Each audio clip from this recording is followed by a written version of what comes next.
तर अजितदादांना अखेरची सलामी देताना पोलीस कर्मचाऱ्याकडून मिसफायर झाल्याची गंभीर बाब समोर आली। अनेक मोठे नेते उपस्थित असताना ही मोठी दुर्घटना टळली। अजितदादांना अखेरची सलामी देण्यासाठी जो ताफा तिथे उपस्थित होता त्यांनी बंदूक लोड करताना एक मिसफायर झाली गोळी, हे आता वृत्त समोर येत आहे आणि यामुळे बाका प्रसंग उद्भवला असता मात्र तो टळला असंच म्हणावं लागेल। फैरी झाडताना सुरुवातीला फैरी झाडल्यानंतर लगेचच बंदूक खाली घेऊन पुन्हा ती लोड केली जाते। याच प्रक्रियेमध्ये गोळी मिसफायर झाल्याची घटना समोर येते। शेखर पाटील अधिक माहिती देत आहेत। शेखर,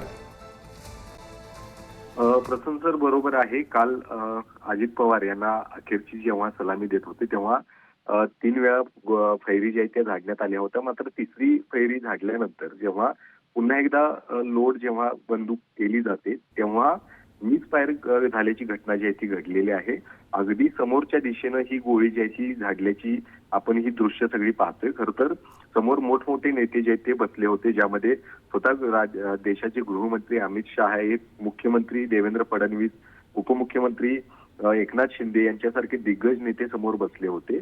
अगदी पार्थिवाच्या पलीकडच्या बाजूला ते सगळे होते आणि पार्थिवाच्या दिशेनेच ही फैरी जी आहे ती मिसफायर होताना त्या ठिकाणी पाहायला मिळालेली आहे। त्यामुळं कर्मचाऱ्याच्या मिसफायरमुळं एक मोठी दुर्घटना त्या ठिकाणी घडली जाऊ शकली होती, मात्र या सगळ्या प्रसंगी कुठलीही दुर्घटना जी आहे ती घडलेली नाही। गोळी जी आहे ती एका मोकळ्या जागी खरं तर जाऊन ती फायर झालेली आहे, त्यामुळं निश्चितच एक मोठी दुर्घटना घडताना त्या ठिकाणी टळलेली आहे। मात्र या सगळ्या प्रकरणी आता कशा पद्धतीने पोलीस जी आहे ती याची चौकशी होणार आहे, याची खबरदारी पुढच्या वेळी कशी घेण्यात येणार आहे हे देखील पाहणं गरजेचं आहे आणि अनेक प्रश्न देखील निमित्तानं उपस्थित होत आहेत।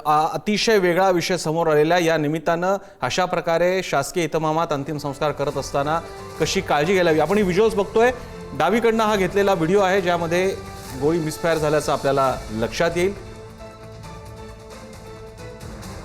बंदुका लोड केल्या जात असताना आधी फायर झाल्या, त्यानंतर त्या खाली घेण्यात आल्या आणि त्याच क्षणी एक गोळी मिसफायर होताना आपल्याला दिसते।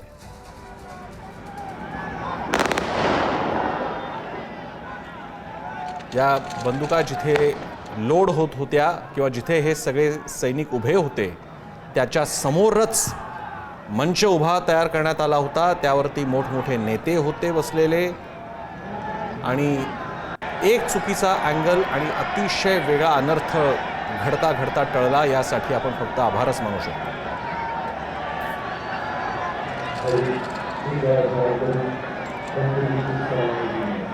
पहिल्यांदा बंदुकीच्या राऊंड झाडल्या गेल्या, फैर झाडली गेली, त्यानंतर बंदुका खाली घेऊन लोड होण्याच्या या सुमारासच एक गोळी फायर झाली आहे।